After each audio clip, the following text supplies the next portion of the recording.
Bonjour et bienvenue à cette nouvelle série intitulée Photos de groupe en collaboration avec le club Horizon Photo. Aujourd'hui, on rencontre Frédéric Boyer.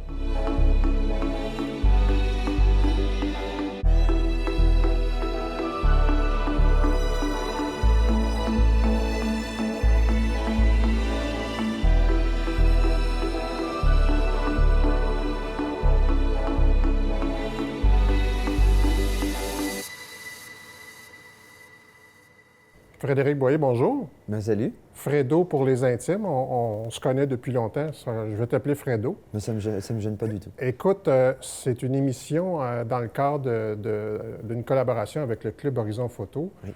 Nous sommes tous les deux membres du Club Horizon Photo, mais toi, en plus, tu es un des membres fondateurs et tu es aussi le président du Club Horizon Photo. Alors, avant de parler de ta passion de la photographie, j'aimerais que tu nous parles un petit peu du Club Horizon Photo. Eh bien, comme tu l'as dit, c'est un club qu'une poignée de photographes a monté en 2012. À l'initiative un petit peu du magasin Pixem qui voyait peut-être de l'intérêt et un manque à sonder sa clientèle puis à organiser la première rencontre. De là, les gens avaient de l'intérêt à se regrouper et à partager leurs connaissances puis leur passion. Donc, on a fondé officiellement le club en mai 2012. Mm-hmm. Et ça prenait un président. Alors, tout le monde a fait un pas en arrière. Moi, comme je suis le moins vite de la gang, c'est moi toi qui as hérité de la présidence. C'est ça. Et donc, depuis, j'essaye de diriger diriger, c'est un grand mot, là, mais de coordonner un peu les choses au sein du club. Mais je suis quand même bien entouré maintenant. Je ne fais pas ça tout seul. Mais le club, c'est quoi exactement? C'est pour monsieur, madame, tout le monde? C'est pour les photographes professionnels? Ça s'adresse à qui? Ça s'adresse effectivement à tout le monde. En fait, dès qu'on a un intérêt pour la photo, la création d'images, on peut faire partie du club à partir du moment où on a envie de découvrir ça, de progresser. Puis quel que soit notre niveau, il n'y a pas besoin d'avoir des connaissances hyper poussées. On a déjà eu des membres qui sont arrivés qui n'avaient même pas d'appareil photo, mais qui avaient envie d'en faire. Oui. Donc, ça donne vraiment le ton. Puis, on a de tous les niveaux au club. Et le but du club, c'est ça, c'est de mettre tout ça en commun et que les gens partagent leur passion, leur motivation. Puis des fois, d'avoir quelqu'un qui s'intéresse à une discipline, on va dire, de la photo ou une spécialité, va peut-être emmener quelqu'un qui va dire « Ah oui, ça, finalement, ça m'intéresse » ou simplement « Hey, j'aimerais ça me lancer là-dedans. Est-ce qu'il y en a qui peuvent me donner des cues? » Donc, il y a ça c'est, on va dire, la base. Puis, pour alimenter ça, le club organise des conférences. On fait venir des conférenciers sur divers sujets.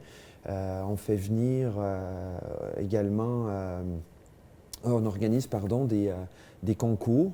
On participe à des concours qui sont à travers le Québec, à travers plusieurs clubs québécois. Et le club arrive à tirer son épingle du jeu. Il y a des activités aussi, des sorties en groupe. Oui, oui. Et des rencontres une semaine sur deux. Effectivement. Tous les mercredis, une semaine sur deux, de 19h à 21h, on se rencontre soit physiquement quand c'est possible. Depuis la pandémie. On s'est adapté quand même. On s'est adapté avec les moyens. À continuer nos activités, mais en principe, en septembre prochain, il y a des bonnes chances que les activités normales reprennent, car la rentrée, c'est en septembre et les activités se poursuivent jusqu'au mois de juin. Oui, en fait, comme tout le monde, on a espoir que tout ça retombe dans un semblant de normalité qui nous permettrait de nous réunir de nouveau physiquement. Donc, on conçoit notre calendrier à chaque année comme ça. Puis, on voit au dernier moment, on va dire, s'il faut tenir ça autrement. Mais à chaque fois, on part dans le principe qu'on va faire ça physiquement. Donc, des fois, c'est en salle. Puis des fois, c'est à l'extérieur, suivant l'activité et la météo, évidemment. Je veux qu'on garde du temps pour ta passion de la photographie, parce que Ça fait quand même pas mal longtemps que tu pratiques la photo. Parle-nous un peu des débuts de ton intérêt pour la photographie. En fait, j'avais déjà expliqué ça à un ami qui me posait la même question. Je pense autour de 9-10 ans, j'ai un oncle qui avait un appareil photo. On parle d'appareil sur film à l'époque, Oui. où il fallait tout régler soi-même quasiment. Puis je trouvais ça bien étrange, tu sais, une boîte, là, on fasse clic, puis après, on est ça. Puis, tu sais, je me disais que ça doit pas être si compliqué, finalement. On fait clic, puis on a une image. Puis bon, c'est resté, tu sais, il m'a mis ça dans les mains. Je trouvais ça un peu trippant d'avoir... L'appareil a quelque chose en lui-même de singulier, de mystérieux. Mhm. Puis, plus tard, jeune adulte, j'ai eu l'occasion de ramasser du matériel pour un prix que je ne pouvais pas laisser aller. Et j'ai commencé à m'intéresser à comment on faisait de la photo. Puis j'ai vu là que c'était pas si simple finalement. C'est ça, c'est un univers en soi, la photographie. Oui, et c'est ce qui est intéressant, ça n'a pas de fin déjà. Donc on peut apprendre toute sa vie de la photo. Et puis tranquillement, je me suis mis à faire de la photo, au début de paysage, puisqu'en France, je faisais beaucoup de randonnées en montagne, puis après de l'alpinisme. Donc je traînais toujours mon appareil photo dans mon sac à dos et je faisais des photos de haute montagne. Puis de fil en aiguille, les animaux. Les animaux m'intéressaient, mais j'étais bien trop paquet de nerfs. Quand j'étais jeune, j'étais pas capable de rester en place. Fait que faire un affût, là, oublie ça, c'était impossible. Ça demande de la patience. Ouais. La seule fois où j'en ai fait, je l'ai très mal fait, puis j'ai pris un coup de soleil. Fait que, mais quand je suis arrivé à Victoriaville, la proximité du lac, là, j'ai dit, c'est un appel. Il faut que j'aille voir ce qui se passe autour de ce lac-là. Il doit y avoir de la vie.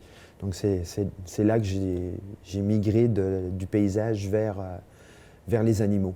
Les animaux grands et petits, parce que j'ai vu dans tes photos qu'il y a quand même beaucoup de photos d'insectes, de petits sujets animés.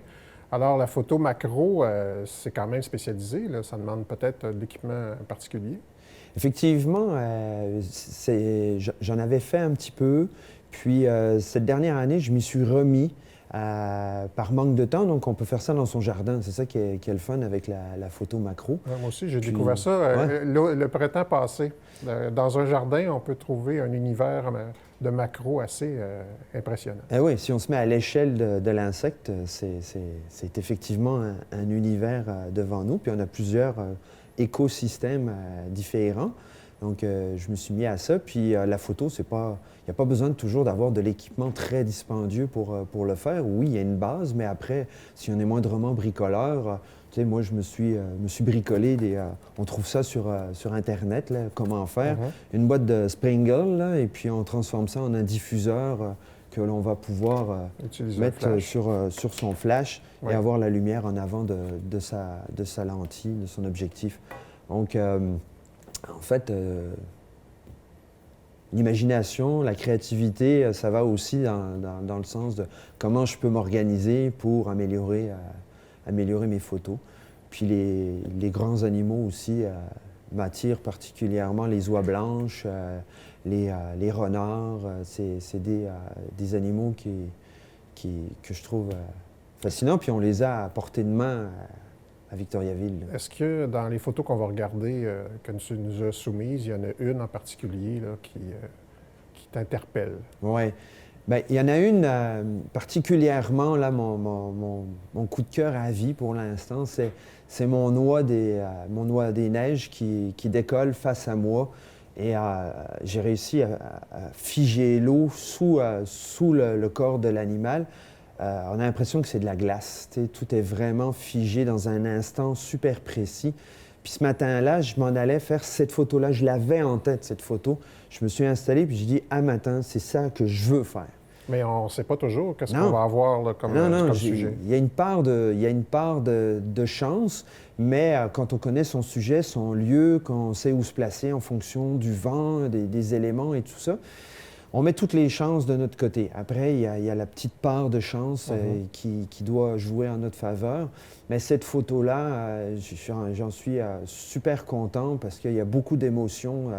Puis c'est un peu comme la photo de portrait avec les gens. T'sais. À partir du moment où on a le contact visuel avec l'animal, on a une photo qui vient de prendre un « wow ». J'en ai une avec un renard, plusieurs avec des renards aussi. J'essaye de trouver le contact avec l'animal et ça fait des instants qui sont...